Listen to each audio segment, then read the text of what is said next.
Balang araw, luluhod ang mapagmataas na tagapagmanang iyon sa aking harapan habang ang sakim na linta ay nagmamakaawa para sa kanyang huling hininga ng karangyaan. Isang simpleng digital recorder, isang maling bote ng gamot, at ang aking hindi matitinag na paninindigan ang wawasak sa kanilang kahariang binuo sa kasinungalingan. Sa ngayon, hayaan ko muna silang isipin na ako ay isang hamak na Norse lamang na madaling tapakan. Ngunit sa likod ng aking malamig na mga mata, nasimulan ko na ang paghuhukay ng kanilang libingan habang ang orihinal na testamento ay nananatiling nakatago sa isang lugar na hinding-hindi nila mahahanap. Huwag mong hawakan ang biyenan ko! Pinapatay mo siya! Ang matinis na tinig ni Doña Imelda ay pumailan lang sa buong silid, kasing talas ng isang patalim na bumasag sa katahimikan ng debosyon.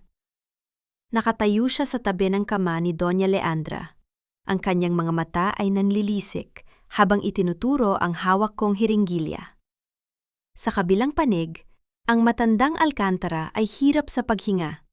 Ang kanyang mga labi ay unti-unting nagiging kulay asul. Tumingin ako sa kanya ng diretso. Walang kaba, walang panginginig ng kamay. Madam, kailangan niyang maturukan ng epinephrine na yun din o hihinto ang kanyang puso. Sinungaling! Pinalitan mo ang gamot niya para magmukhang inatake siya! Ang sigaw ni Imelda habang marahas niyang hinablot ang bote ng gamot sa aking kamay.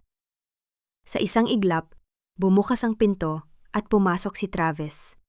Ang kanyang mukha ay larawan ng matinding puot at pagdududa. Anong nangyayari rito? Ang bulyaw ni Travis. Ang boses niya ay galing sa kailaliman ng galit. Isang boses na dati ay nagpapatibok ng aking puso. Ngunit na yon ay nagpapalakas lamang ng aking determinasyon. Travio, anak, nahuli ko siyang balak lasonin ng nanay mo. Look, ito ang gamot na balak ning iturok, ani Imelda habang ipinapakita ang bote na kanina lamang ay palihim niyang kinuha mula sa kanyang sariling bulsa. Hindi ako nagsalita.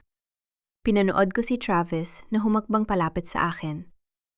Nararamdaman ko ang init ng kanyang hininga, ang amoy ng mamahaling tabako na humahalo sa amoy ng antiseptic sa silid. Kinuha niya ang isang makapal na kayumanging sobre mula sa kanyang bulsa at marahas itong ibinato sa aking dibdib. Ang tunog ng sobre nang tumama ito sa sahig ay tila ba ang tunog ng huling piraso ng aking respeto sa kanya na nawawasak. Ito ang bayad sa iyo, Selina. Kunan mo ang pera mo at lumayas ka sa pamamahay na ito bago ko pa makalimutang babae ka at ipakulong kita sa pagtatangka sa buhay ng aking ina.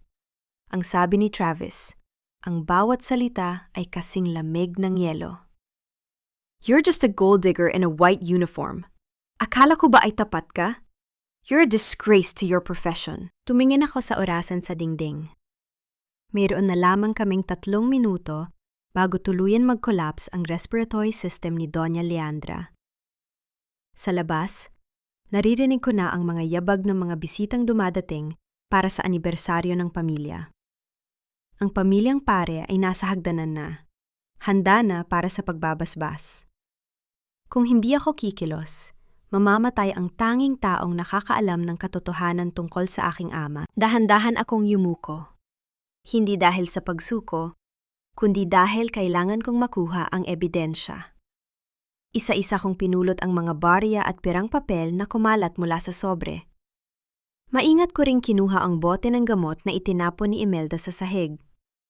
Ang aking mukha ay nanatiling blangko, walang luha, walang pakiusap. Tatandaan ko ang bawat sentimong ito, Senyorito Travis. Ang sabi ko sa wikang Taglish, ang aking tinig ay matatag at walang bahid ng emosyon. At sa iyo, Madam Imelda, sana ay masarap ang tulog mo mamayang gabi habang suot mo ang mga perlas na binili mo gamit ang perang.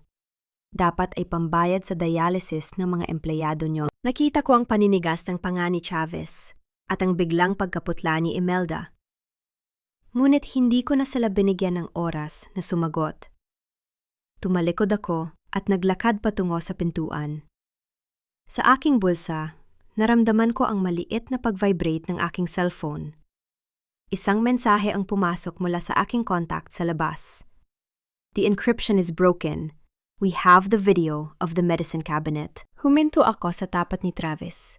Hindi tumitingin sa kanyang mukha, kundi sa kanyang kurbata na bahagyang tabingi.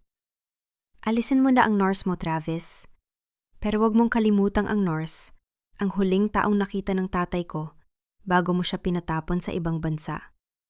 At sa pagkakataong ito, sisiguraduhin kong ang katotohanan ang huling maririnig mo. Lumabas ako ng silid ng may tuwid na likod, habang ang tunog ng aking sapatos sa marmol na sahig ay tila ba isang countdown para sa kanilang nalalapit na pagbagsak. Hindi nila alam na bago ko binitawan ang kamay ni Doña Leandra kanina, naisaksak ko na ang tunay na antidote sa kanyang hita sa ilalim ng kumot.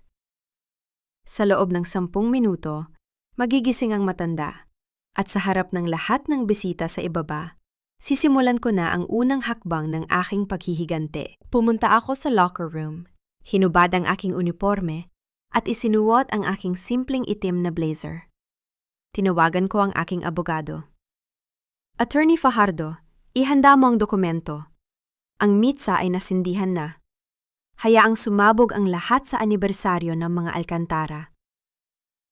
Ang tanging nag-uugnay sa akin at sa pamilyang ito ay ang dugong nananalaytay sa aking mga ugat. Ngunit ang dugong yon din ang magsisilbing mansa na susunog sa kanilang pangalan. Nakita ko ang bawat kilos ng taksil na katulton at ng aking sakim na tiyahin sa maliit na screen ng aking telepono habang ako ay papalayo. Ang akala nila ay nakuha na nila ang aking kahinaan. Ngunit hindi nila alam na ang bawat pahina ng kuwadernong yon ay isang matalas na patibong na ako mismo ang nagdisenyo upang iligaw sila sa sarili nilang kasakiman. Huwag kang titingin sa akin ng ganyan, Maring. Alalahanin mo, kung hindi dahil sa akin, nabulok na ang anak mo sa selda. Hanapin mo ang itinatagong ebidensya ng Norse na iyon bago pa tayo maunahan ni Travis. Ang boses ni Doña Imelda ay pumailan lang mula sa madilim na sulok ng kusina, kasing talas ng isang kalawanging kutsilyo. Narinig ko ang lahat sa pamamagitan ng maliit na listening device na itinanim ko sa ilalim ng lamesa bago ako pinalayas. Nararamdaman ko ang mabilis na tibok ng aking puso. Hindi dahil sa takot, kundi dahil sa matinding pagkamuhing pilit kong ikinukulong sa likod ng aking profesional na maskara. Ang utang na loob na paulit-ulit na isinusumbat ni Imelda ay ang tanikalang nakapulupot sa leeg ni Maring, ang babaeng itinuring kong kaibigan, ngunit ngayon ay naging mata at tainga ng aking kaaway. Hindi ko na tinapos ang pakikinig. Isang mas matinding sakit ang humila sa aking atensyon nang makita ko ang aking anak na si Luna na nakaupo sa labas ng gate ng paaralan. Ang kanyang maliit na kamay ay dugo ang nakahawak sa kanyang tuhod, at ang kanyang mga mata na dati ay puno ng kislap ay ngayon ay balot ng pighati. Mama, sinabihan nila akong anak daw ako ng Norse na mamamatay tao. Ang pabulong niyang sabi. Ang boses ay nanginginig sa bawat hikbi. Naramdaman ko ang init na gumagapang sa aking dibdib. Gusto kong sumigaw. Gusto kong sugurin ang lahat ng nanakit sa kanya. Ngunit ang aking isipan ay nanatiling kasing lamig ng yelo. Lumuhod ako sa harap niya. Kinuha ang aking medical kit mula sa bag at dahan-dahang nilinis ang kanyang sugat. Ang bawat pagdampi ng bulak sa kanyang balat ay tila ba isang hudyat ng aking pangako. Luna, makinig ka sa akin. Ang sabi ko habang tinititigan siya ng diretso sa mga mata. Ang sugat sa balat ay naghihilom sa loob ng ilang araw. Pero ang dangal ay hindi dapat pinapasugatan sa kahit kanino. Huwag mong iyakan ang mga salitang galing sa mga taong hindi alam ang katotohanan. Ang mama ay hindi mamamatay tao.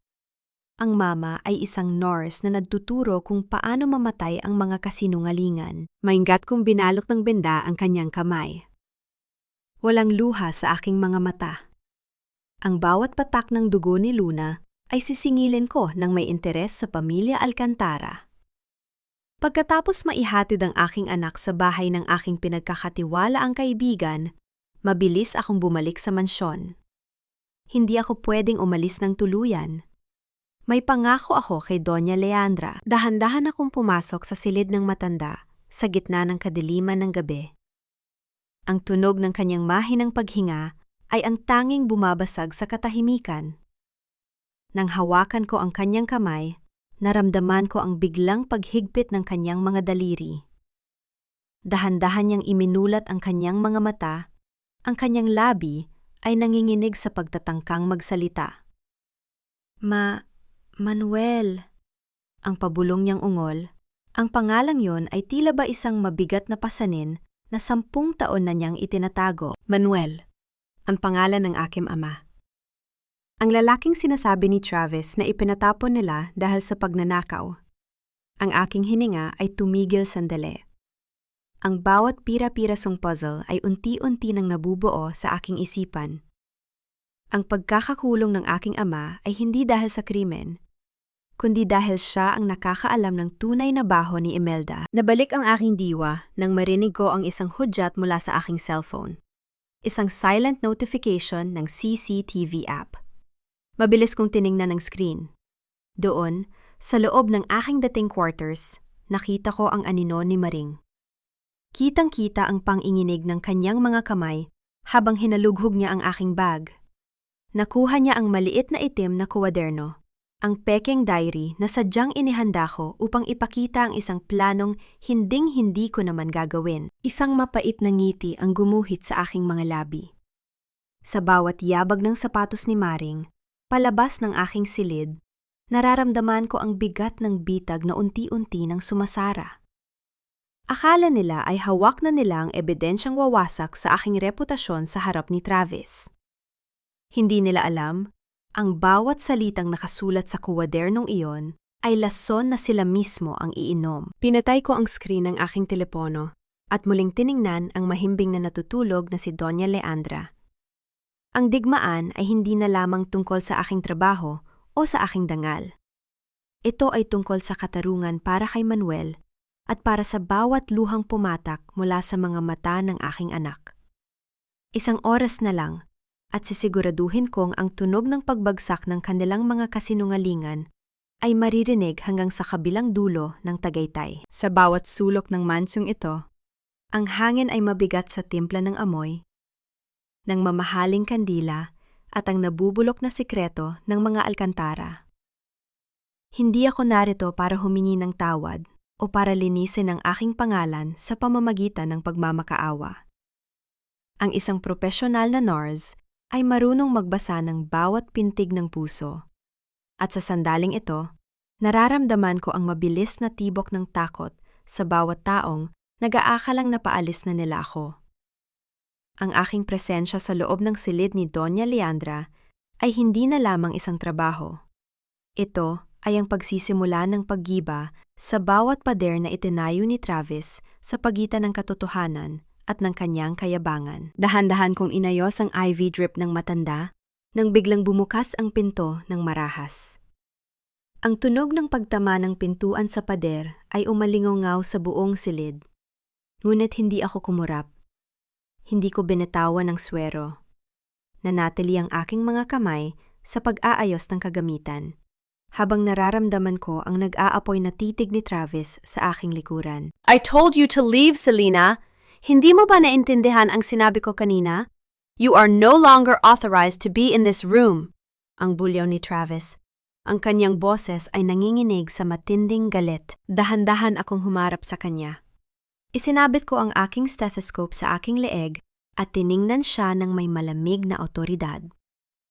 Senyorito, ang utos ni Doña Imelda ay walang legal na basehan sa harap ng isang pirmadong medical proxy ni Doña Leandra bago siya nawalan ng malay. Ang kondisyon ng iyong ina ay critical. Ang neuroatrophy monitoring na ginagawa ko ay hindi kayang gawin ng kahit sinong nurse na ipapalit niyo rito sa loob ng 5 minuto. Humakbang siya palapit at marahas na hinablot ang aking medical kit na nakapatong sa lamesa. Neuroatrophy? Stop using these fancy words to justify your stay. You're just here to finish what you started. Kukunin ko ang lahat ng kagamitan mo. I will not let you touch my mother again. Hindi ko siya pinigilan. Pinanood ko siyang halukayin ang aking mga gamit. Tila ba isang pating na naghahanap ng dugo? Ngunit sa bawat galaw niya, mas lalo lamang niyang ipinapakita ang kanyang kawalan ng alam. Sige, senyorito, kunin niyo. Pero siguraduhin niyong alam niyo kung paano i-calibrate ang dosing pump na yan.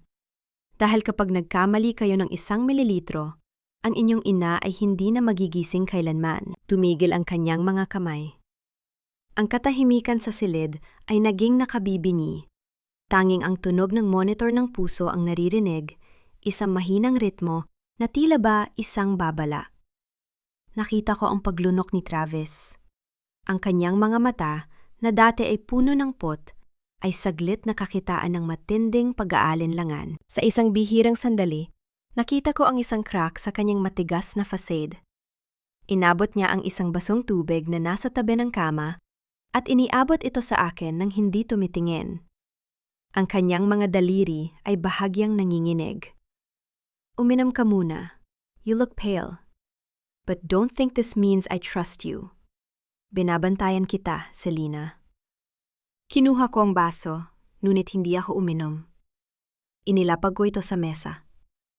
Hindi ko kailangan ng inyong tubig, Travis. Ang kailangan ko ay ang inyong katahimikan upang magawa ko ang aking tungkulin. Nang lumabas siya ng silid upang sagutin ang isang tawag, mabilis akong kumilos. May isang bagay na matagal ko nang napapansin sa ilalim ng kutso ni Doña Leandra. Noong nakaraang gabi, may narinig akong kaluskos ng papel nang ayusin ko ang kanyang higaan. Dahan-dahan kong iniangat ang gilid ng mabigat na kutson. Doon, sa gitna ng dilim, ay nahanap ko ang isang lumang sobre. May nakasulat na pangalan sa labas. Manuel Villanueva. Ang aking puso ay tumalon sa kaba. Ang pangalan ng aking ama. Dahan-dahan kong binuksan ang sobre at binasa ang unang linya ng lihim na nahanap ko. Leandra, alam ko ang ginagawa ni Imelda sa kumpanya. Hindi ito ang paraan para protektahan si Travis. Kapag nabasa mo ito, malamang ay nasa labas na ako ng bansa. Ngunit ang katotohanan ay hindi kailanman maiipit sa isang hangganan. Ang bawat salita ay tila ba isang sampal sa aking pagkatao. Ang aking ama ay hindi nagnakaw. Siya ay isang whistleblower na pinatahimik. At si Doña Leandra, alam niya ang lahat. Ang babaeng inaalagaan ko ay may malaking utang sa aking pamilya. Nabalik lamang ang aking diwa nang tumunog ang aking cellphone sa loob ng bulsa. Isang tawag mula sa paaralan ni Luna. Ang tunog ng aking mabilis na paghinga ay sumabay sa bawat ring ng teleponyo. Hello? Miss Villanueva? Si Principal Santos ito. Ang boses sa kabilang linya ay puno ng kaba. Nais lang naming kumpirmahin kung ipinasundo niyo ba si Luna sa inyong kamag-anak?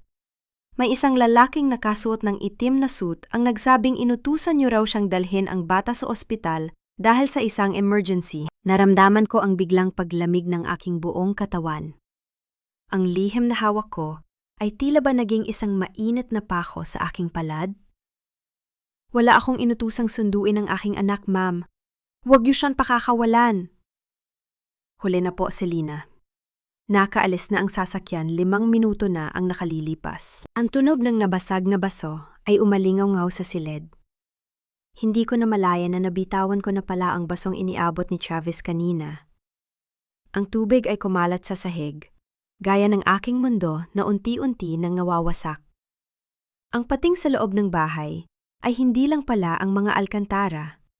May mas malaking halimaw na handang gamitin ng aking anak upang makuha ang lihim na hawak ko. Ang bawat tibok ng aking puso ay tila ba isang dambuhalang tambol na nagbababala ng paparating na unos. Ngunit pinanatili kong matuwid ang aking tindig at walang emosyon ang aking muka. Sa mundo ng mga alkantara, ang luha ay kahinaan at ang takot ay isang paanyaya para sa mga maninila na lalong higpitan ang kanilang kagat. Habang ang boses ng punong guro ay patuloy na umaalingaw-ngaw sa aking tainga, mabilis na tumakbo ang aking isipan. Hindi upang magpanik, kundi upang maglatag ng isang plano na kasing talas ng isang scalpel. Hindi niyo dapat siya hinayaang makaalis. Ang huli kong sabi sa telepono bago ko ito dahan-dahang ibinaba. Walang pang-inginig sa aking mga kamay. Eksaktong paglabas ko ng silid ni Doña Leandra, nakasalubong ko si Travis. Ang kanyang mga mata ay nanatiling mapanghusga. Tila ba tinitingnan niya ang isang dumi sa kanyang mamahaling sahig? Saan ka pupunta, Selena? May utos akong wag kang paalisin hanggat hindi natatapos ang investigasyon sa mga gamot ni Mama. Tinitigan ko siya ng diretsyo. Ang aking tingin ay kasing lamig ng hanging galing sa bundok ng Tagaytay. Senyorito Travis, ang aking anak ay kinuha ng isang hindi kilalang lalaki mula sa kanyang paaralan. Kung gusto niyo akong pigilan, gawin niyo. Pero siguraduhin niyong handa kayong harapin ang kasong kidnapping na isasampa ko laban sa pamilyang ito sa oras na may mangyaring masama sa kanya. Nakita ko ang saglit na pagkabigla sa kanyang mukha. Ngunit bago pa siya makasagot, tumunog ang aking cellphone. Isang video call mula sa isang hindi rehistradong numero. Pagpindot ko sa screen, lumitaw ang mukha ni Luna. Nakaupo siya sa isang marangyang sofa, may hawak na baso ng juice, at sa tabi niya ay isang babaeng nakasuot ng dekalidad na suit. Selena, huwag kang mag-alala. Ligtas ang anak mo rito sa opisina ko. Ang boses ay malumanay, ngunit may otoridad. Iyon si Soraya Villanueva, ang tanyag na investigador at abogada na matagal ko nang sinusubaybayan. Nakita ng mga tao ko na may umaaligid sa paaralan niya, kaya minabuti naming dalhin muna siya rito para sa kanyang seguridad. Huminga ako ng malalim. Isang lihim na pasasalamat ang nagmula sa aking kalooban. Ngunit hindi ko hinaya ang makita ni Travis ang aking relief. Salamat, Attorney Soraya. Papunta na ako riyan. Mag-ingat ka, Selena. Ang mga ahas sa mansyong yan ay nagsisimula na ring gumalaw. Ang huling bili ni Soraya bago namatay ang screen. Sa loob ng opisina ni Soraya, sinalubong ako ni Luna ng isang mahigpit na yakap. Mama, ang bait po ni Tita Soraya. Sabi niya po, maglalaro lang daw po kami rito habang may ginagawa kayo. Tiningan ko si Soraya. Ang kanyang ngiti ay tila ba totoo. Ngunit sa likod ng aking propesyonal na mata, nararamdaman ko ang isang misteryong hindi ko pa kayang basahin. Bakit mo ito ginagawa, attorney? Bakit mo pinoprotektahan ang anak ko? Dahil pareho tayo ng layunin, Selena. Gusto nating makita ang pagbagsak ng mga mapagkunyari, ang sagot niya, habang iniabot sa akin ang isang makapal na folder. Ito ang hospital records ni Doña Leandra. Tingnan mo ang procurement list ng mga kagamitang medikal na ipinadala sa mansyon. Binuksan ko ang folder. Ang aking mga mata ay mabilis na dumaan sa mga teknikal na detalye. Doon ko nakumpirma ang aking hinala. Ang mga ventilators at infusion pumps na ginagamit para sa matanda ay hindi brand new gaya ng nakasaad sa resibo. Ang mga ito ay reconditioned units, mga kagamitang hindi na dapat ginagamit sa isang pasyenteng critical ang kondisyon.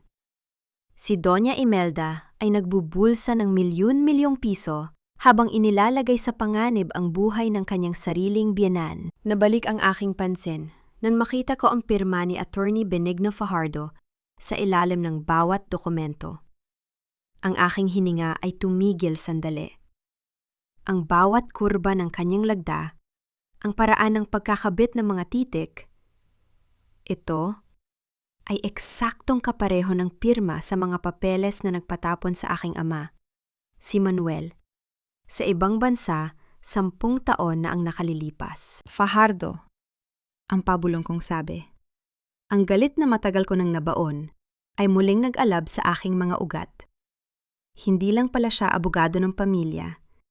Siya ang arkitekto ng pagkawasak ng aking buhay. Pagbalik ko sa mansyon, sinalubong ako ng malamig na ulan. Ang tunog ng mga patak ng tubig sa bubungan ay tila ba isang mabilis na martsa patungo sa digmaan. Maingat kong ibinalik si Luna sa kanyang silid at muling nagsuot ng aking puting uniforme. Ang uniformeng ito ang aking balute. Ang aking stethoscope ang aking sandata. Pumasok ako sa library upang hanapin ang iba pang ebidensya. Ngunit bago ko pa mahawakan ang pinto, narinig ko ang pamilyar na tinig ni Doña Imelda mula sa loob. Nakita mo ba ito, Travis? Ang tinig ni Imelda ay puno ng mapagkunwaring pighati. Ito ang diary na nakuha ni Maring sa gamit ng nurse na yon. Basahin mo ang nakasulat. Pinaplano niyang gamitin ang sakit ng nanay mo para makuha ang loob mo. Para akitin ka at tuluyang makapasok sa ating yaman. Tumigil ang aking mundo. Ang diary na nakuha ni Maring, ang diary na sadyang inihanda ko upang iligaw sila, ay kasalukuyan ang binabasa ni Travis. Ang bawat salitang isinulat ko doon ay sadyang idinisenyo upang magmuka akong isang oportunista, isang pain na alam kong kakagatin ng isang sakim na gaya ni Imelda. Narinig ko ang marahas na pagbagsak ng mga papel sa lamesa. Kasunod ang mabigat na yabag ng mga sapatos ni Travis patungo sa pintuan. Ang tunog ng kanyang paghinga ay tila ba isang nanggagalaiting hayop na handang pumatay. Bumukas ang pinto. Bumungad sa akin ang mga mata ni Travis na punong-puno ng matinding puot, pagkamuhi, at isang emosyong hindi ko inaasahan. Pagkadismaya, "You really are a monster, Selena," ang pabulong niyang sabi. Ang boses ay kasing talas ng isang patalim na bumasag sa katahimikan ng gabi. At akala ko ay iba ka sa kanila. Itinaas niya ang peking diary sa aking harapan. Ang kanyang mga kamay ay nanginginig sa galit. Sa likuran niya, nakita ko si Doña Imelda na may suot na mapang-uyam na ngiti. Ang kanyang mga perlas ay nagnininging sa ilalim ng ilaw ng library. Tila ba mga mata ng isang ahas na nagtagumpay sa kanyang unang tuklaw. Hindi ako nagsalita. Hindi ko ipinaliwanag ang aking panig. Hinayaan ko ang pot ni Travis na dumalay sa hangin sa pagitan naming dalawa. Ang mitsa ay nasindihan na, at sa loob ng ilang oras, ang buong mansyong ito ay lalamunin ng apoy ng katotohanang ako mismo ang nagdisenyo. Darating ang araw na ang bawat diamanteng nakasabit sa leeg ng babaeng yan ay magiging mansa ng kahihiyan na hinding-hindi niya mabubura. Ang mapagmataas na tagapagmanang naniwala sa kasinungalingan ay hihingi ng tawad sa aking paanan. Ngunit sa sandaling iyon, tanging ang malamig na hangin ng Tagaytay ang sasagot sa kanyang pagsisisi. Isang selyadong sobre, isang nakatagong recording, at ang katotohanang 10 taon na lang ibinaon ang siyang tuluyang dudurog sa kanilang imperyo. Isang hamak na nurse na gaya mo. Akala mo ba ay malalampasan mo ang kapangyarihan ng mga Alcantara? You are nothing but a gold digger in a white uniform. Ang matinis na boses ni Doña Imelda ay umalingaw-ngaw sa buong grand hall ng mansyon, kasing talas ng isang patalim na tumatama sa kristal. Nakatayo siya sa gitna ng silid. Hawak ang itim na kwadernong nakuha ni Maring mula sa aking mga gamit. Sa paligid, ang mga katulong at ilang miyembro ng angkan ay nagsisimula ng magbulungan. Ang kanilang mga mata ay parang mga karayom na tumutusok sa aking pagkatao. Tumingin ako kay Travis. Ang kanyang panga ay naninigas sa galit. Ang kanyang mga kamao ay nakakuyom sa gilid ng kanyang mamahaling suit. Selena, totoo ba ito? Isinulat mo rito na ang tanging dahilan ng pag-aalaga mo kay Mama ay para makuha ang tiwala ko at ang kalahati ng aking shares? Ang tanong niya. Ang boses ay puno ng panginginig ng isang taong naramdamang muling ipinagkanulo. Hindi ako kumurap. Nanatili ang aking tindig na matuwid, gaya ng isang poste sa gitna ng bagyo. Kung yan ang nais ninyong paniwalaan, senyorito, wala na akong magagawa. Ang katotohanan ay hindi kailangang ipaliwanag sa mga taong sarado na ang isipan. How dare you act so superior? Ang sigaw ni Imelda, dahan-dahang lumalapit sa akin. Maring, sabihin mo sa kanila kung saan mo ito nahanap. Sa isang sulok, nakita ko si Maring. Ang kanyang mga kamay ay nanginginig. Ang kanyang mga mata ay namamaga sa kaiyak. Ngunit hindi niya ako matignan ng diretsyo. Ang utang na loob niya kay Imelda ang naging tanikalang pumatay sa aming pagkakaibigan. Sa ilalim po ng kanyang unan, madam, Nakatago po sa isang secret compartment ng kanyang bag. Isang mapait na ngiti ang gumuhit sa aking mga labi, ngunit sapat na upang makita lamang ni Imelda. Akala niya ay nanalo na siya. Akala niya ay nakuha niya ang aking kahinaan. Hindi niya alam, ang kuwadrenong yan ay pinahiran ko ng isang espesyal na chemical na tanging sa ilalim ng ultraviolet light lamang magpapakita ng kanyang mga fingerprints. Isang ebidensyang magpapatunay na siya ang huling humawak sa aking mga gamit bago ang insidenteng ito. Layas! Ang bulyaw ni Travis. Humakbang siya palapit sa akin at marahas na hinablot ang aking ID at ang lisensyang nakapatong sa lamesa. Sa isang mabilis na galaw, pinunit niya ang mga ito sa aking harapan. Ang tunog ng papel na nagkakapira-piraso ay tila ba ang huling hibla ng aking pasensya na tuluyan ng naputol. Hinding-hindi ka na makakapagtatrabaho sa kahit saang ospital sa bansang ito. Sisiguraduhin ko yan. Tumingin ako sa mga piraso ng papel sa sahig. Maingat ko itong pinulot, hindi dahil sa panghihinayang, kundi dahil kailangan kong manatiling malinis ang paligid. Ang lisensyang pinunit niya ay isang kopya lamang. Isang pin na sadyang inihanda ko para sa sandaling ito. Tapos na po ba kayo? Ang malamig kong tanong sa Wikish. Inayos ko ang aking buhok at itinuwid ang aking uniforme. Aalis ako. Ngunit bago yon, nais ko lang ipaalala sa inyo, Senyorito Travis. Ang mga bituin ay nagniningning lamang sa gitna ng kadiliman. At ang dilim sa mansyong ito ay mas malalim pa kaysa sa iniisip nyo. Mabilis akong lumakad palabas ng mansyon, habang ang tunog ng aking sapatos sa tiles ay tila ba isang countdown para sa kanilang nalalapit na pagbagsak. Mayroon na lamang akong 24 na oras bago ang anibersaryo ng kumpanya. Hindi ako pinalayas. Ako ay pansamantalang lumabas upang ihanda ang huling kuta ng kanilang pagkawasak. Habang naglalakad ako sa ilalim ng malakas na ulan patungo sa labas ng gate, naramdaman ko ang pag-vibrate ng aking telepono. Isang mensahe mula sa isang hindi rehistradong numero ang pumasok. Pinindot ko ang link at isang video ang lumitaw sa screen. Ang aking hininga ay tumigil sandali. Ang video ay nagpapakita ng isang tagpo 10 taon na ang nakalilipas sa loob ng isang abandonadong gusali. Doon, nakita ko si Travis na nakagapos at si Doña Imelda na nakatayo sa harap niya, hawak ang isang dokumento. Ito ang tunay na dahilan kung bakit siya ipinatapon sa ibang bansa. Isang setup na ginawa ng sarili niyang tiyahin upang agawin ang kontrol sa mana. Isang matunog na hudyat ng kidlat ang gumuhit sa langit. Tila ba sumasabay sa alab ng aking galit? Ang video na ito ay hindi galing sa aking contact. Ito ay galing sa isang taong nais ding makitang gumuho ang mga alkantara. Inilagay ko ang telepono sa aking bulsa at sumakay sa isang naghihintay na sasakyan sa kanto. Sa klinika tayo, ang utos ko sa driver. Ang digmaan ay hindi na lamang tungkol sa aking trabaho.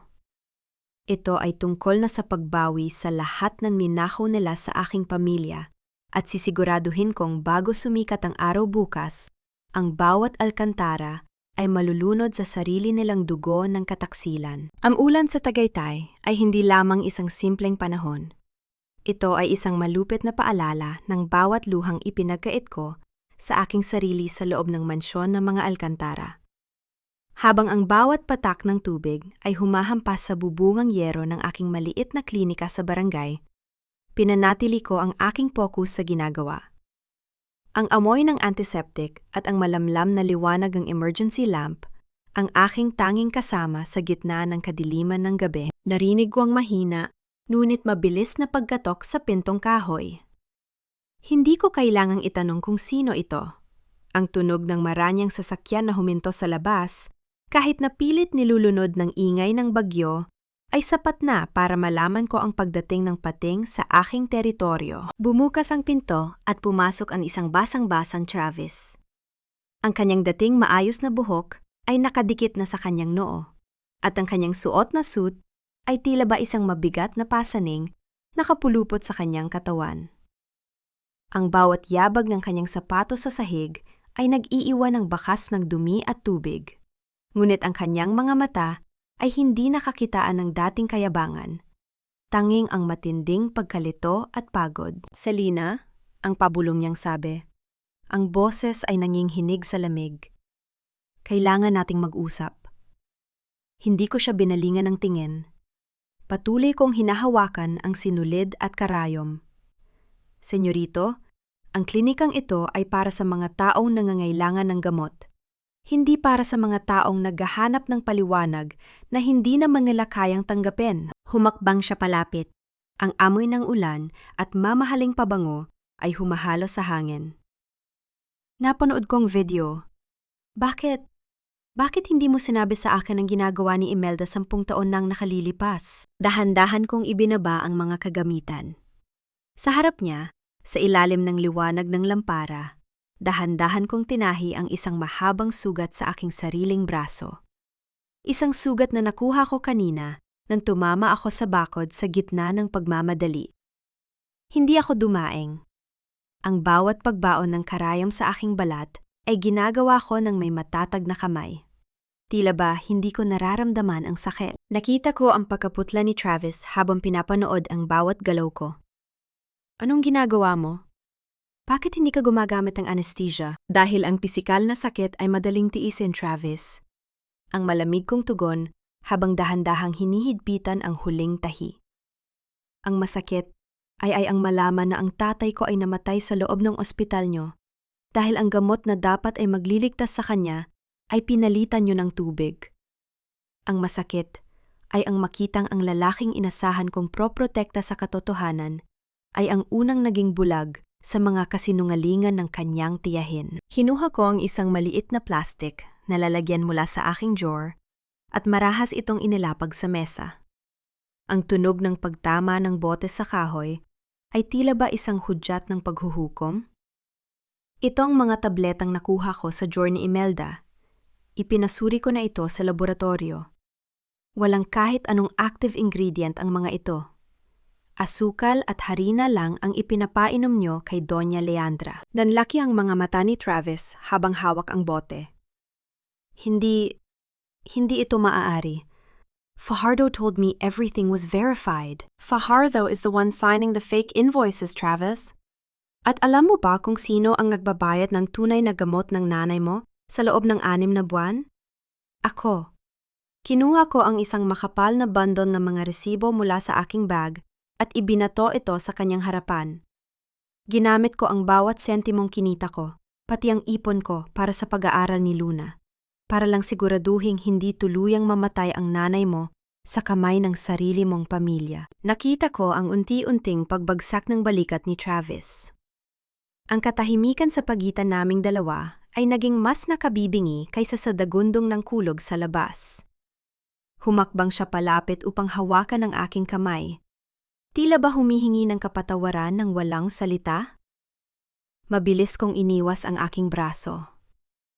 Huwag mo akong kaawaan, Travis. Hindi ko kailangan ang iyong pagsisisi. Ang kailangan ko ay ang katarungan para kay Manuel Villanueva. Dahan-dahan akong tumayo at tinanggal ang aking duguang guwantes. Sa sandaling yon, ang aking cellphone na nakapatong sa mesa ay biglang nag-vibrate ng malakas. Isang notification mula sa system ng mansyon. Ang digital backdoor na itinanim ko noon sa server ni Imelda. Ang aking hininga ay naging matalas nang mabasa ko ang mensahe. Ang bawat pader ng mansyon ay tila ba gumuhuna sa aking isipan. Travis, huli na ang lahat para sa pakikipag-usap. Ang sabi ko habang dahan-dahang kinuha ang aking kapote. Bakit? Anong nangyari? Ang tanong niya. Ang kaba ay muling bumalik sa kanyang boses. Idinedeklara na ni Imelda na incapacitated ang nanay mo. Ang pirma ni Fajardo at ng isang Peking Board of Doctors ay nailabas na. Sa loob ng 30 minuto, ililipat na nila ang lahat ng shares ng nanay mo sa pangalan ni Imelda at sisiguraduhin nilang hinding-hindi na makakalabas ng buhay si Doña Leandra sa mansyong yan. Isang matunog na hudyat ng kulog ang muling yumanig sa lupa. Tila ba sumasabay sa mabilis na pagtakbo ng aming oras? Tumingin ako kay Travis ng may malamig na determinasyon. Kung gusto mong patunayan na karapat-dapat ka sa pangalang Alcantara, ito na ang huling pagkakataon mo. Dahil pagkatapos ng gabing ito, wala na akong balak na iligtas ka pa sa sarili mong pagkakamali. Tumalikod ako at binuksan ang pinto ng klinika. Hinayaang pumasok ang malamig na simoy ng hangin at ang basang amoy ng lupa.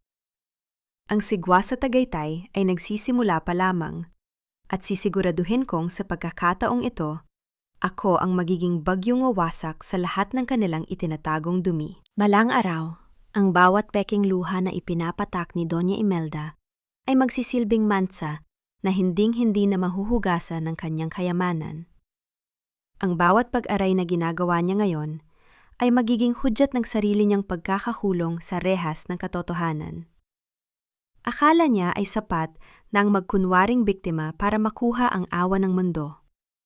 Ngunit hindi niya alam na sa likod ng kanyang mga saradong mata, binibilang ko na ang bawat segundong natitira sa kanyang paghahari. Isang matalas na obserbasyon, isang lihim na pagkampi, at isang katotohanang matagal nang nakatago ang magiging huling pako sa kanyang kabaong ng kasinungalingan. Travis, anak, ang dibdib ko, hindi ako makahinga. Ang boses ni Doña Imelda ay mahina at nanginghinig. Tila ba isang kandilang malapit ng mamatay. Nakahiga siya sa kanyang marangyang kama. Napapalibutan ng mga doktor na binayaran niya at ng mga stockholders na sadyang pinapunta roon upang masaksihan ang kanyang paghihirap. Ang bawat hininga niya ay tila ba isang sining ng manipulasyon, isang fake heart attack na idinisenyo upang makuha ang simpatya ng lahat at tuluyang idikta na wala ng kakayahan si Doña Leandra na mamuno. Humakbang ako palapit sa gitna ng silid. Nakita ko ang pag-aalala sa mukha ni Travis. Ang kanyang mga kamay ay nakakuyom habang nakatingin sa kanyang tiyahin. Ngunit bago pa man siya makalapit, hinarangan ko ang kanyang daan. Ang aking mukha ay nanatiling parang semento. Malamig at walang emosyon. Senyorito Travis, bilang nurse, tungkulin kong sabihin na ang vital signs ni Madam Imelda ay normal batay sa digital monitor na nakakabit sa kanya. Ang sabi ko sa wikang Taglish. Ang boses ay matatag at tumatagos sa katahimikan ng silid. Ang mabilis na paghinga niya ay hindi dahil sa sakit sa puso, kundi dahil sa matinding anxiety na dulot ng mga itinatago niyang dokumento sa ilalim ng kanyang unan. Namutla si Imelda. Bigla niyang iminulat ang kanyang mga mata at tumingin sa akin ng may nanlilisik na poot, na agad din niyang pinalitan ng pighati nang lumingon siya kay Travis. Travis, nakikita mo ba? Pati sa oras ng bingit ng kamatayan ko, binabastos pa rin ako ng nurse na yan. Palayasin niyo siya. She is a devil. Tama na, tita, ang mahinang sabi ni Travis, ngunit ramdam ko ang pagkalito sa kanyang tinig. Selena, please, stay back. Hindi ako natinag. Sa isang sulok ng mansyon, malayo sa mga mata ng mga bisita, nakita ko si Maring. Ang kanyang mga balikat ay nakayuko at ang kanyang mga kamay ay nanginginig habang hawak ang isang tray ng tsaa. Ito na ang sandali. Ang tanikala ng utang na loob ay kailangan ng maputol. Mabilis akong naglakad patungo sa kusina. Alam kong susunod siya. Doon, sa gitna ng amoy ng barakong kape at malamig na tiles, biglang lumuhod si Maring sa aking harapan. Ang tunog ng kanyang mga tuhod nang tumama sa sahig ay bumasag sa aking pandinig. Kasunod ang kanyang marahas na paghikbi. Sola, patawarin mo ako, ang pabulong niyang hiyaw. Ang mga luha ay mabilis na dumadaloy sa kanyang kulubot na pismi. Ginamit ako ni Imelda. Pinantaan niya ang buhay ng anak ko. Pero hindi ko na kaya. Nakikita ko si Doña Leandra na unti-unting namamatay sa dilim dahil sa mga gamot na ipinapalit niya. Sola, tulungan mo ako. Dahan-dahan kong hinawakan ang kanyang mga balikat. Hindi dahil sa awa, kundi dahil kailangan ko ang kanyang katatagan. Tumayo ka, Maring. Ang patawad ay ibinibigay sa mga taong gumagawa ng tama. hindi sa mga taong patuloy na nagtatago sa takot. Nasaan ang orihinal na video ng operasyon ng tatay ko? Nasa safe house ni Attorney Fajardo. Ang sagot ni Maring habang pinapahid ang kanyang mga mata. At si Soraya, hindi siya kakampi sola. Nakikipag-ugnayan siya kay Fajardo. Plano nilang gamitin ang mga kaso laban kay Travis para tuluyang makuha ang kontrol sa kumpanya. Ang aking hininga ay naging matalas. Ang bawat piraso ng katotohanan ay unti-unti nang nagdidikit-dikit. Habang kami ay nag-uusap, narinig ko ang tik-tak ng malaking orasan sa hall. Ang bawat tunog nito ay tila ba isang countdown para sa buhay ni Doña Leandra. Meron na lamang tayong 1 oras, Maring, ang sabi ko. Ang aking tinig ay kasing talas ng isang scalpel. Kapag hindi natin nakuha ang orihinal na dokumento bago matapos ang selebrasyon ng pagmamano, ituturing na nilang patay ang iyong budi at ang dangal ng mga alkantara. Mabilis kong kinuha ang aking cellphone at nag-send ng isang mensahe sa aking contact sa labas. Ang digmaan ay hindi na lamang sa loob ng mansyong ito. Lumalabas na ito sa mga legal na kuta na itinayo ni Fajardo at Soraya. Bumalik ako sa hall at nakita ko si Travis na nakatayo sa harap ng pinto ng silid ni Doña Leandra. Ang mukha niya ay puno ng desperasyon. Tumingin siya sa akin. Tila ba naghahanap ng huling pag-asa? Selena, totoo ba? Totoo bang niloloko ako ni Tita Imelda? Ang tanong niya. Ang boses ay basag. Tinitigan ko siya ng diretsyo sa mga mata. Walang kurap. Ang katotohanan ay nasa harap mo na, Travis. Ang kailangan mo nalang gawin ay alisin ang maskara ng kabaitan na ipinilit nila sa'yo. 1 oras, Travis. 1 oras na lang at mawawala ang lahat ng pinapahalagahan mo kung mananatili kang bulag. Dumalikod ako at naglakad patungo sa madilim na pasilyo kung saan ikinulong nila si Doña Leandra. Sa bawat yabag ng aking sapatos, nararamdaman ko ang bigat ng panganib. Ngunit sa ilalim ng aking uniforme, bit-bit ko ang digital key na magbubukas sa huling lihim ng mga alkantara. Ang laban ay hindi pa tapos at sisiguraduhin kong ang huling hininga ng mansyong ito ay magmumula sa aking tagumpay. Ang bawat mabilis na pagpindot ko sa keyboard ng aking laptop ay lumilika ng isang matalas na ritmo sa gitna ng madilim na silid. Tila ba isang makinilyang nagtatala ng huling hatol para sa mga alkantara. Hindi ako nakakaramdam ng antok o pagod. Ang bawat dokumentong dumaan sa aking pagsusuri, mga pekeng resibo, mga binurang email, at ang lihim na ulat ng audit, ay nagsisilbing mga bala na isa-isa kong inilalagay sa aking baril. Isang retiradong Wes na tinulungan ko noon ang kasalukuyan kong kausap sa kabilang linya ng naka-encrypt na tawag. Sigurado ka ba rito, Selena? Ang tanong ng matandang Wes. Ang boses ay puno ng babala. Kapag pinindot mo ang enter sa programang yan, hindi lang si Imelda ang babagsak. Maaring madamay ang buong pangalan ng mga alkantara. Ang isang gusaling bulok na ang pundasyon ay dapat lamang na gumuho, Judge. Ang malamig kong sagot habang tinititigan ang progress bar ng data upload. I have set the automatic public release. Sa oras na hindi ako makapag-login sa loob ng 3 oras matapos ang pagmamano gala, lahat ng ebidensya ng medical malpractice at plunder ay direktang ipapadala sa Department of Justice at sa bawat istasyon ng balita. Narinig ko ang mahinang pagbukas ng pinto sa aking likuran. Hindi ko na kailangang lumingon upang malaman na si Travis yon. Ang amoy ng kanyang pamilya na pabango ay humahalo sa amoy ng lumang papel sa library. Huminto siya ilang hakbang mula sa akin. Ang kanyang mga yabag ay mabigat at puno ng pag-aalinlangan. Selena, kailangan mong malaman na ginagawa ko ang lahat para protektahan ka. Ang pabulong niyang sabi. Ang boses ay basag sa emosyong hindi ko na nais pang kilalanin. Humakbang siya palapit at akmang hahawakan ng aking balikat. Nalaman ko na ang lahat. Ang tungkol kay Papa Manuel, ang manipulasyon ni Tita Imelda. I'm sorry. I really do love you, and I want to fix this together. Dahan-dahan akong tumayo at hinarap siya. Ang aking muka ay nanatiling tila ba isang estatwa ng yelo. Inalis ko ang kanyang kamay nang may dahan-dahang puwersa, ngunit may pinal na desisyon. Senyorito Travis, let's get one thing straight. I don't need your protection, and I certainly don't need your love right na yon. Ang kailangan ko sa'yo ay maging isang epektibong armas. Love is a luxury for those who aren't fighting for their lives.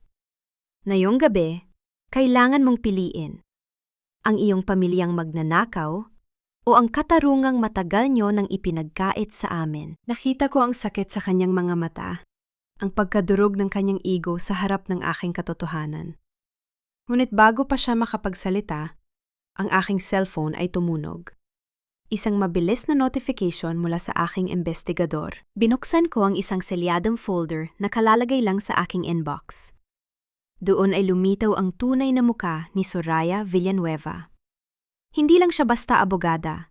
Siya ang anak ng babaeng sinira ni Don Manuel at Doña Leandra sa isang lumang business scandal 30 taon na ang nakalilipas. Si Soraya ay hindi narito para tulungan ako. Narito siya upang gamitin ang aking mga ebidensya para tuluyang pulbusin ang mga Alcantara bilang ganti para sa kanyang ina. We are both pawns in her game, Travis. Ang sabi ko habang ipinapakita sa kanya ang screen. Soraya is planning to leak the fraudulent will of your mother tonight, making it look like you were the one who forced her to sign it. She wants you in jail, Travis. At gagamitin niya ako para gawin yon. Ang katahimikan sa pagitan naming dalawa ay naging mas nakabibingi kaysa sa anumang sigaw.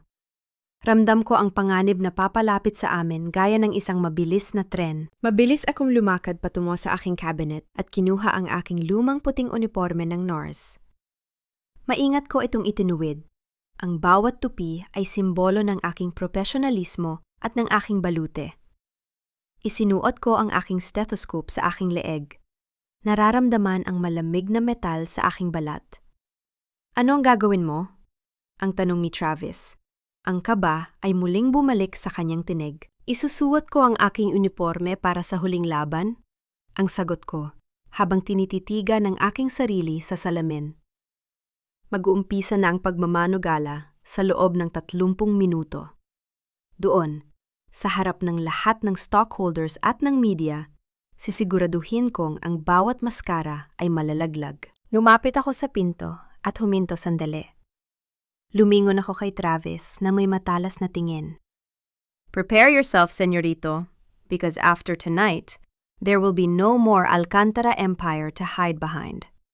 Ang tanging matitira ay ang abo ng inyong mga kasinungalingan. Ang tunog ng pagbukas ng pinto ng ballroom sa ibaba ay umalingaw-ngaw hanggang sa itaas. Isang malakas at mabigat na hudyat na ang seremonya ay nagsisimula na. Ang bawat yabag ng aking sapatos sa tiles habang bumababa ako sa hagdanan ay tila ba isang countdown ng bomba. Sa bawat hakbang, nararamdaman ko ang bigat ng lihim na dala ko at ang nag-aalab na kuryente ng nalalapit na pagsabog. Darating ang araw na ang bawat diamanteng nakasabit sa leeg ng sakim na tiyahing, yan ay magiging mansa ng kahihiyan na hinding-hindi na mahuhugasan ng kahit anong kayamanan. Ang bawat peking niti ng tusong abogadong yon ay magiging mitsa ng sarili niyang pagkakakulong sa rehas ng katarungan. Sa sandaling yon, ang tanging maririnig nila ay ang mahinahong tinig ng katotohanan habang pinapanood ko ang kanilang marahas na pagbagsak sa harap ng buong mundo. Isang mabilis na galaw, isang nakatagong recording, at ang huling hininga ng isang lihim ang magtatapos sa kanilang maruming laro. Sino ang magbigay sa iyo ng karapatang pumasok dito, Selena? Guard, kaladgarin ang nurse na yan palabas. Ang matinis na sigaw ni Doña Imelda ay bumasag sa marangyang tugtugan sa loob ng Grand Ballroom. Nakatayo siya sa gitna ng entablado, suot ang isang mamahaling ternong ginto, habang ang mga stockholders at mga piling bisita ay sabay-sabay na lumingon sa aking direksyon. Hindi ako natinag. Sa gitna ng mga taong nakasuot ng gown at tuxedo, ang aking puting uniforme ay tila ba isang nagniningning na balute ng katarungan. Ang bawat yabag ng aking sapatos sa makintab na sahig ay lumilikha ng isang matatag na ritmo, isang martsa patungo sa kanilang pagkawasa. Madam Imelda, hindi niyo na kailangang sumigaw. Ang boses niyo ay sayang lang sa hangin. Ang sagot ko sa wikang Taglish, kalmado, ngunit bawat salita ay tumatagos sa katahimikan. Huminto ako sa tapat ng projector screen at dahan-dahang itinaas ang aking kanang kamay na hawak ang isang kulay pilak na USB. Narito ako hindi bilang empleyado, kundi bilang saksi sa unti-unting pagpatay na nagaganap sa loob ng mansyong ito. Namotla si Imelda, ngunit mabilis niyang nakuha ang kanyang kontrol. Humakbang siya palapit sa akin, akmang sasampalin ako sa harap ng lahat.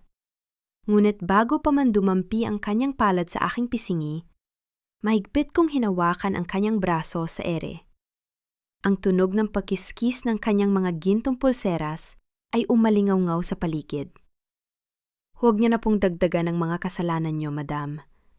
Masakit ang katotohanan, pero mas masakit ang rehas na naghihintay sa inyo. Binitiwan ko ang kanyang kamay nang may kasamang puwersa. Sa isang iglap, ang ilaw sa ballroom ay biglang namatay at ang dambuhalang screen sa likuran ni Imelda ay nagliwanag. Hindi ito ang promotional video ng kumpanya. Ang lumitaw ay ang malinaw na kuha ng kamera sa loob ng medicine cabinet ni Doña Leandra. Kitang-kita ang panginginig ng mga kamay ni Imelda habang pinapalitan ang mga vial ng gamot ng asukal at harina. Kasunod nito ay ang boses ni Attorney Fajardo na tinatalakay ang paglipat ng mga shares sa pamamagitan ng pekeng pirma. Manipulado ang video na yan! Fake news! Ang hiyaw ni Fajardo mula sa gilid. Ngunit huli na. Ang mga bisita ay nagsimula ng magbulungan. Ang mga flash ng kamera mula sa media na kanina pa nakaabang ay tila ba mga kidlat na tumatama sa mga mukha ng mga salarin. Lumapit sa akin si Travis. Ang kanyang tindig ay matuwid at ang kanyang mga mata ay nakatuon sa kanyang tiyahin. Tita, tapos ng palabas. Alam ko na ang lahat. Alam ko na ang ginawa niyo kay Papa Manuel. 10 taon na ang nakalilipas. Ngunit ang pinakamatinding slapface ay hindi ang video. Ang katahimikan ng gabi ay binuwag ng tunog ng pagbukas ng malaking pinto sa likod ng entablado. Isang wheelchair ang dahan-dahang itinulak ni Maring palabas. Doon, nakaupo ng tuwid at mulat ang mga mata, ay walang iba kundi si Doña Leandra Alcantara. Kahit mahina, ang kanyang aura ay puno pa rin ng otoridad na kinatatakutan ng lahat. Leandra, ang pabulong na ungol ni Imelda, ang kanyang boses ay tuluyan ng nawala ng lakas. Dahan-dahang itinaas ni Doña Leandra ang kanyang kamay. Humakbang si Travis palapit at isinagawa ang ritual ng pagmamano. Ngunit sa pagkakataong ito, hindi si Travis ang humihingi ng basbas, kundi ang matanda ang nagbibigay ng huling hatol. Tumingin si Doña Leandra kay Imelda at pagkatapos ay sa akin. Isang mahinang ngiti ang gumuhit sa kanyang labi. Isang tanda ng pasasalamat na ako lang ang nakakaunawa. Imelda? Benigno? Ang boses ni Leandra ay mahina, ngunit abot hanggang sa dulo ng ballroom. Ang pamilyan ito ay hindi itinatag sa dugo ng mga inosente. Mula sa oras na ito, kayo ay tatanggalan ng lahat ng karapatan at ari-arian. Nagsimulang magkagulo. Pumasok ang mga tauhan ng NBI na kanina pa hinihintay ng aking mensahe.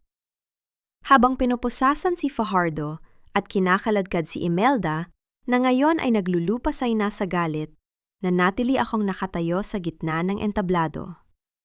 Nararamdaman ko ang bigat ng stethoscope sa aking leeg. Ang aking tanging sandata na nagbigay sa akin ng tagumpay. Tumingin sa akin si Soraya Villanueva mula sa isang madilim na sulok. Ang kanyang ngiti ay nakakatakot.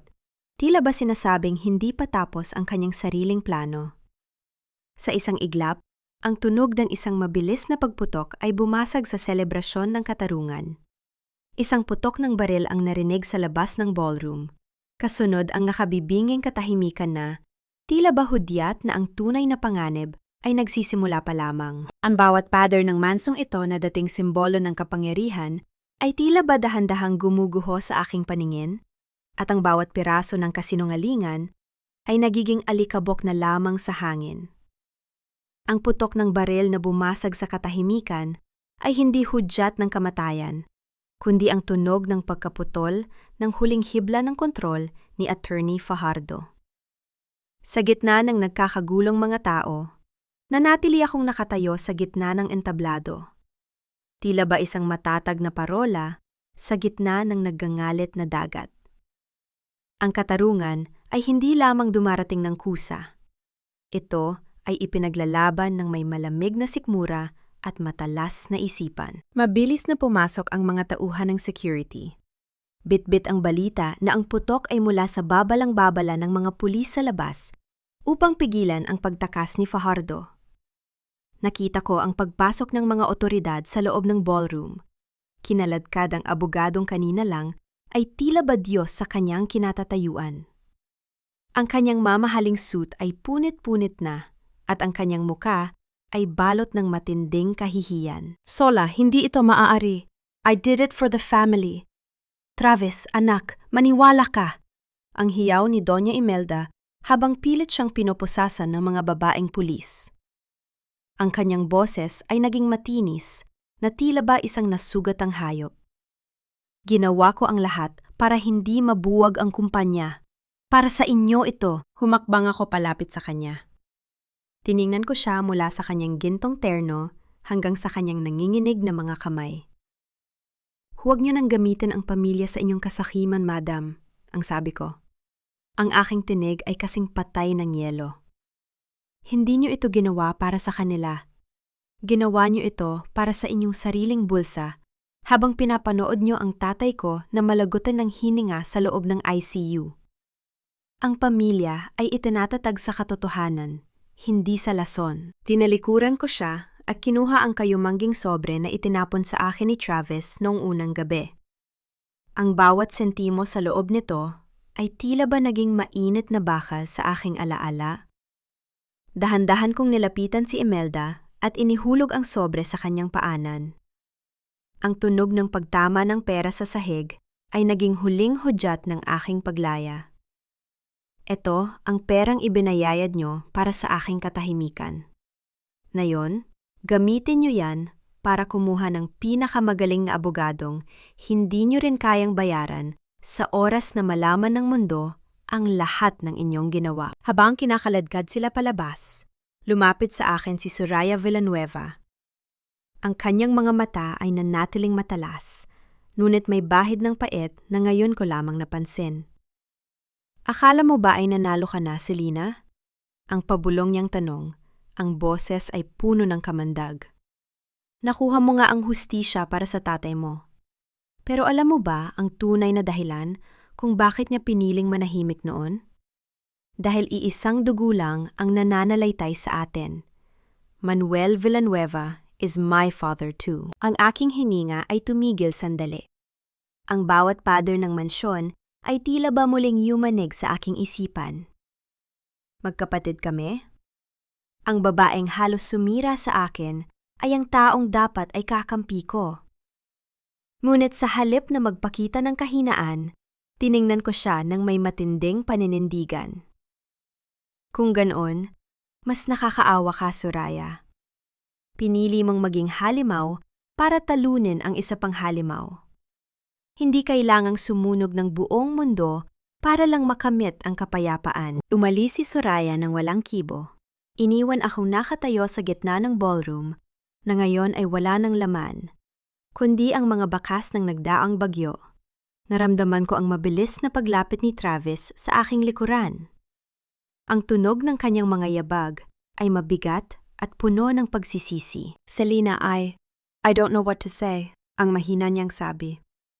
Inabot niya sa akin ang isang maliit na kahon na gawa sa mahagani, ang kahong ibinigay ni Doña Leandra bago siya tuluyang nawalan ng malay kanina.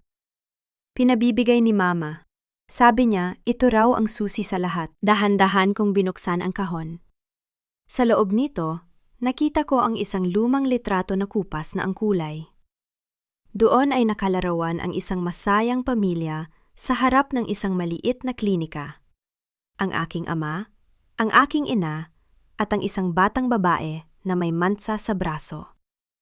Ngunit sa likod ng litratong iyon, may nakasulat na isang serye ng mga numero at isang pangalan na kailanman ay hindi ko inaasahan. Ang aking puso ay mabilis na tumibok. Ang digmaan para sa katarungan ay tapos na.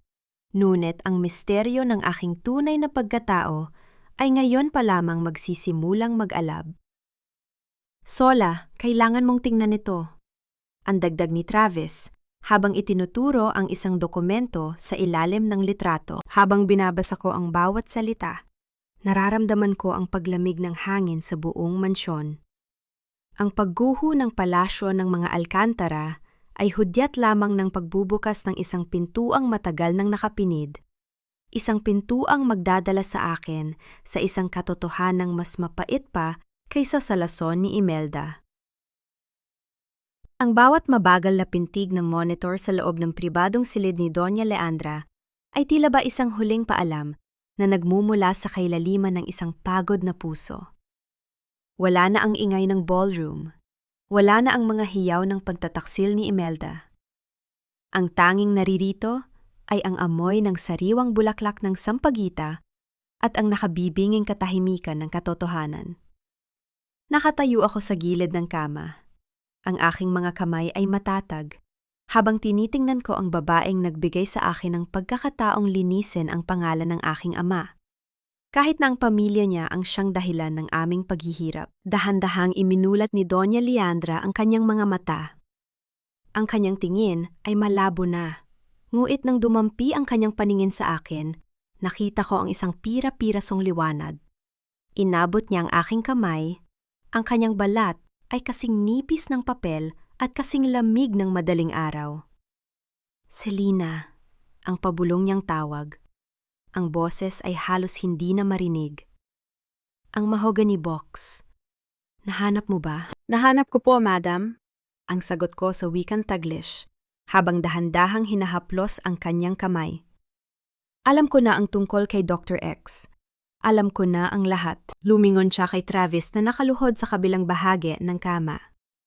Ang dating mapagmataas na tagapagmana ay ngayon ay isang batang lalaki lamang na basag ang puso. Gamit ang huli niyang lakas, kinuha ni Leandra ang kamay ni Travis at pinatong ito sa ibabaw ng aking kamay. Ang aming mga palad ay nagtagpo sa gitna ng kanyang huling hininga. Travis, pangako, alagaan ang mga biktima. Huwag hayaang maging bulag gaya ko. Ang huling bilin ng matanda. Tumingin siya sa akin nang may malalim na pagsusumamo. Selina, patawad. Patawad sa lahat. Isang mahaba at diretsong guhit sa monitor ang bumasag sa katahimikan. Ang tunog ng mabilis na paghinto ng makina ay naging hudyat ng pagtatapos ng isang panahon. Hindi ako umiyak. Sa halip, dahan-dahan kong kinuha ang dulo ng puting kumot at maingat na inayos ito upang takpan ang mukha ni Doña Leandra. Ito ang huling serbisyo ng isang tapat na nurse. Isang huling pag-aayos sa kumot na tila ba sinisiguradong hindi na siya muling lalamigin sa gitna ng mga lihim ng kanyang pamilya. Isang linggo matapos ang libing, nakatayo kami ni Travis sa harap ng isang bagong tayong gusali sa labas ng Tagaytay. Ang sikat ng araw ay tumatama sa malaking karatula na may nakasulat na The Leandra Alcantara Foundation for Medical Integrity. Sola, gusto kong ikaw ang mamuno nito, ang sabi ni Travis. Ang kanyang boses ay puno ng katapatan. Inabot niya sa akin ang isang dokumentong nagtatalaga sa akin bilang Chief Executive. Lahat ng ari-ariang nakuha namin mula kay Imelda at Fajardo ay ilalagay ko rito. This is my way of making amends. You earned this, Selina. Tiningnan ko ang dokumento. Pagkatapos ay tiningnan ko siya ng diretso sa mga mata. Walang kislap ng kasakiman sa aking paningin. Hindi ko ito tatanggapin, Travis. Hindi sa parang ito. Bakit? You're the best person for this. You saved my mother. You saved me. Ang mabilis niyang sagot. Halata ang pagkagulat. Dahil ang posisyon ay hindi ibinibigay bilang kabayaran sa isang utang na loob. Ang malamig kong tugon. Gusto kong makuha ang respeto ng mundong medikal sa pamamagitan ng aking sariling pangalan, hindi dahil sa apelyidong Alcantara. Bubuo ako ng sarili kong klinika, Chavez. At kung gusto mong maging partner ang foundation mo sa akin, dadaan ka sa tamang proseso. I want to earn it, not inherit it from your guilt. Nakita ko ang pagbagsak ng kanyang mga balikat. Ngunit kasunod nito ay isang mahinang ngiti ng paghanga. Alam niyang hindi na niya ako kayang paikutin o diktahan. Habang ang hangin sa sementeryo ay umiihip ng malakas, lumakad ako patungo sa puntod ni Manuel Villanueva, nakatabi lamang ng kay Doña Leandra. Doon, may isang misteryong muling gumising sa aking kaisipan. Sa mahogany box, may isa pang pangalang nakasulat sa ilalim ng listahan ng mga biktima ni Imelda. Gabriel Silvestre. Sino si Gabriel? At bakit ang petsa ng kanyang pagkawala ay tumutugma sa gabing sinabi nilang namatay ang tatay ko sa ospital? Nabalik lamang ang aking diwa nang mapansin ko ang isang anino sa malayo. Isang lalaking nakasuot ng itim na trenchcoat, nakatayo sa ilalim ng isang matandang puno ng acacia. Ang kanyang tindig, ang paraan ng paghawak niya sa kanyang sombrero, tila ba isang imaheng, matagal ko nang nabaon sa aking alaala, dahan-dahan siyang lumingon sa aking direksyon. Ang ulan ay nagsimulang pumatak ng marahan, lumili ka ng amoy ng basang lupa. Ang aking hininga ay tumigil. Ang mukhang yon, ang mga matang yon na puno ng pagod at pagmamahal. Papa, ang pabulong kong ungol na nilunod ng ihip ng hangin. Ang lalaki ay hindi gumalaw.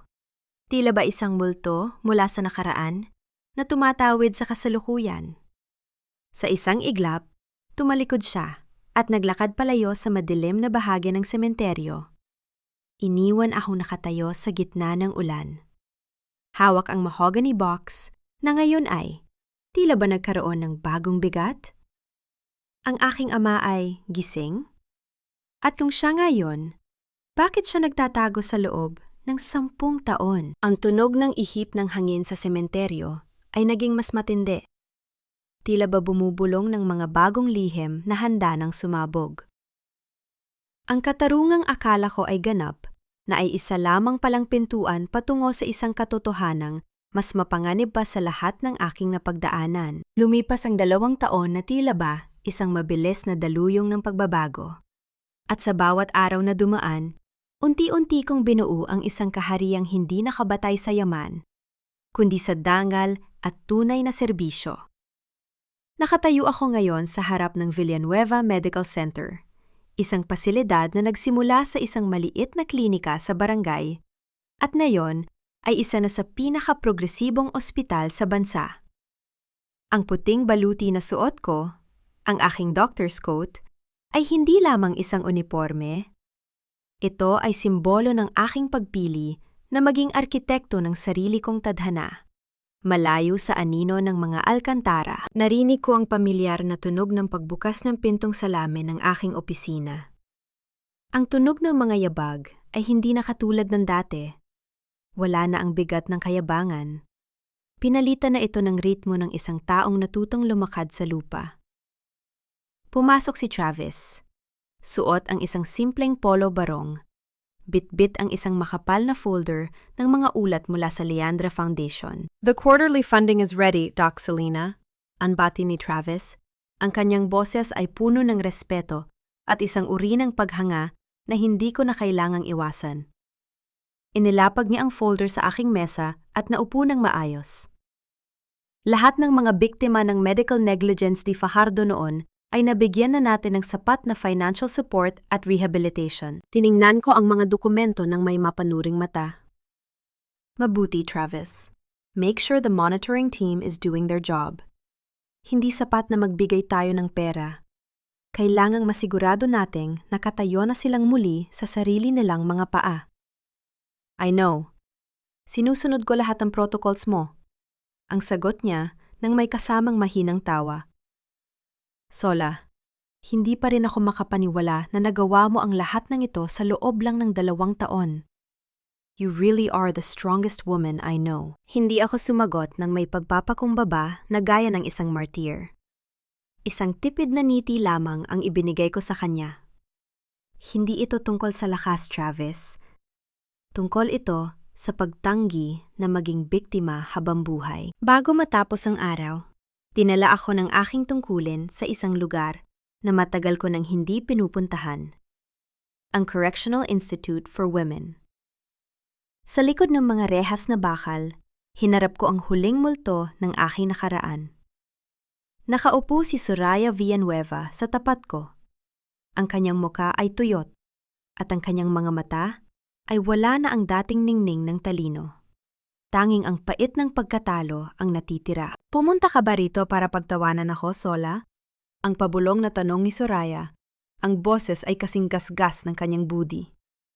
Narito ako para ibigay sa iyo ang kapatawaran, Soraya, ang malamig kong tugon.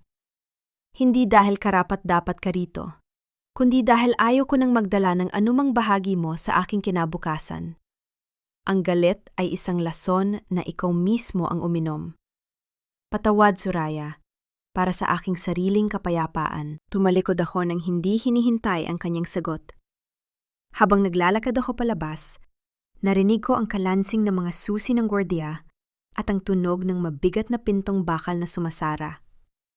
Sa bawat hakbang ko palayo, nararamdaman ko ang pagluwag ng aking paghinga. Pagdating ko sa Tagaytay ng gabing iyon, sinalubong ako ni Luna ng isang mahigpit na yakap.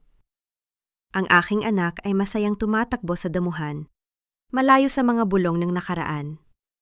Pinanood ko siya habang ang sikat ng buwan ay tumatama sa aming harden. Ang imahe ng lalaking nakita ko sa sementeryo noon ay nananatiling isang misteryo. Isang anino na tila ba nagbabantay sa akin mula sa malayo? Hindi ko na hinanap ang kasagutan kung ang aking ama nga ba ang lalaking iyon. Sapat na sa akin ang malamang. Ang katarungan para sa kanya ay nakamit na sa pamamagitan ng aking sariling mga kamay. Naramdaman ko ang presensya ni Travis sa aking tabi. Hindi siya nagsalita. Tanging ang kanyang tahimik na suporta ang ibinigay niya habang pinapanood namin ang payapang gabi. Walang pangangailangan para sa mga mabulaklak na salita o desperadong pag-ibig. Ang relasyong meron kami ngayon ay itinatatag sa respeto at pantay na paninindigan. Isang hudyat ng pagbukas ng pinto ng klinika ang bumasag sa katahimikan. Isang bagong pasyente ang dumating. Isang matandang babae na nakaupo sa wheelchair. Ang mga mata ay tulala at tila ba nawawala sa sariling katinuan. Paglapit ko, huminto ang aking mundo sandali. Si Doña Imelda. Ang babaeng sumira sa aking pamilya ay narito na ngayon sa aking harapan. Humihingi ng tulong na hindi niya kayang bigkasin. Ang katarungan ay may kakaibang paraan ng pag-ikot. Ang taong dating ng api ay ngayon ay nasa ilalim ng pangangalaga ng taong kanyang minaliit. Doktora, ang pasyente ay kailangang masuri ngayon din, ang sabi ng aking assistant. Tiningnan ko ang nanginginig ng mga kamay ni Imelda. Pagkatapos ay tumingin ako sa salamin. Suot ko ang aking doctor's coat. Ang aking mukha ay matatag at ang aking puso ay payapa. Ang digmaan ay tapos na. At sa bagong simula na ito, ako na ang may hawak ng bawat hininga ng kanilang tadhana. Ihanda ang treatment room, ang malamig at professional kong utos habang binubuksan ang pinto ng aking klinika. Bilang doktora, gagamutin ko siya. Pero bilang Selena Villanueva, sisiguraduhin kong ang bawat araw ng kanyang paggaling ay magpapaalala sa kanya ng katotohanang hinding-hindi na niya matatakasan. Ang liwanag ng araw sa Tagaytay ay tila ba isang huling tahi sa sugat ng aking kahapon. Malinis, matatag, at hindi na muling bubukas. Nakatayo ako sa balkonahe ng Villanueva Medical Center. Pinapanood ang pagsikat ng araw na nagbibigay ng gintong kulay sa lawa ng Taal. Sa bawat hininga ko, hindi na amoy ng lason o gamot ang aking nalalanghap, kundi ang sariwang hangin ng kalayaan. Ang gusaling ito ay hindi lamang isang istruktura ng semento at bakal. Ito ang buhay na patunay na ang isang babaeng binalak nilang durugin ay may kakayahang bumuo ng sarili niyang mundo. Sinasabi nila na ang katarungan ay bulag. Ngunit natutunan ko na ang katarungan ay marunong ding lumingon sa mga taong marunong maghintay at lumaban. Si Attorney Fajardo ay kasalukuyang binubuno ang kanyang habambuhay na sentensya, habang ang kanyang pangalan ay naging kasing kahulugan na ng kataksilan sa mundo ng batas. Si Maring naman, bagamat malaya, ay piniling magsilbi bilang volunteer sa aming charity ward, isang paraan ng pagbayad sa kanyang budi na minsan ay nabulag ng takot. Dinalo ko si Doña Imelda sa kanyang silid kaninang umaga bago ako umakyat dito. Ang babaeng dating reyna ng mansyon ay nakaupo lamang sa kanyang kama. Hawak ang isang basong tubig habang kinakausap ang kanyang sariling anino sa dingding. Ang hiya ay isang tahimik na hatol na mas mabigat pa kaysa sa rehas ng kulungan. Sa bawat pagkakataon na tinitingnan niya ako sa aking doctor's coat, nakikita ko ang pagkilala sa kanyang mga mata. Isang pagkilala na ang nurse na itinapon niya sa putikan ay siya na ngayong may-ari ng bawat segundong natitira sa kanyang buhay. Naramdaman ko ang paglapit ni Travis sa aking likuran. Hindi siya nagsalita. Tanging ang tunog ng kanyang mahinahong paghinga ang sumasabay sa ihip ng hangin. Alam ko na, ang kanyang mga mata ay nakatitig sa akin ng may malalim na respeto. Malayo sa mapanghusgang tingin na ibinigay niya sa akin 2 taon na ang nakalilipas. Sola, ang mahina niyang tawag. Ang boses ay puno ng katapatan. Handa na ang lahat para sa anibersaryo ng foundation. Ang tatay mo, sa tingin ko ay nakatingin siya sa iyo ngayon ng may matinding pagmamalaki. Humarap ako sa kanya ng may malamig ngunit payapang ngiti. Ang tatay ko ay nanatiling buhay sa bawat pasyenteng nailigtas natin dito, Travis. At ang nakaraan, hinayaan ko na itong tangayin ng hangin. Dahan-dahan niyang hinawakan ang aking kamay. Walang pilit na langman, walang mabulaklak na pangako. Ang tanging narito ay ang pagtanggap na kami ay 2 taong natutong maghilom sa gitna ng pagkakamali. May pagkakataon pa ba para sa atin, Selena? Hindi bilang nurse at amo, kundi bilang 2 taong nais bumuo ng bagong kasaysayan. Tiningnan ko ang aming magkadikit na mga palad. Pagkatapos ay tumingin ako ng diretso sa kanyang mga mata. Ang pag-ibig ay hindi parang reseta na basta na lang ibinibigay, Travis. Ito ay kailangang kitain sa bawat araw ng pagpapatunay. Handa ka na bang maghintay? Isang mahinang pagtango ang kanyang ibinigay bilang sagot. Sapat na yon. Ang tunay na tagumpay ay hindi ang pagpapakasal sa isang mayamang lalaki upang maligtas. Ang tunay na tagumpay ay ang malaman na ikaw ang nagligtas sa iyong sarili. At ang lalaking nasa tabi mo ay naroon dahil nararapat siyang makasama sa iyong paglalakad. Sa huling sandali ng aking pagkukwento, nais kong tumingin ng diretso sa inyong mga mata. Ang buhay ay punong-puno ng mga taong magtatangkang maglason sa inyong pangarap at magmansa sa inyong danggal. Huwag kayong iiyak sa kanilang harapan. Huwag ninyong hayaang makita nila ang inyong panghihina. Gamitin ninyo ang bawat sipa nila bilang hagdan upang makaayat sa rurok. Ako si Selena Villanueva, ang nurse na natutong humawak ng scalpel ng katotohanan upang hiwain ang bawat kasinungalingan.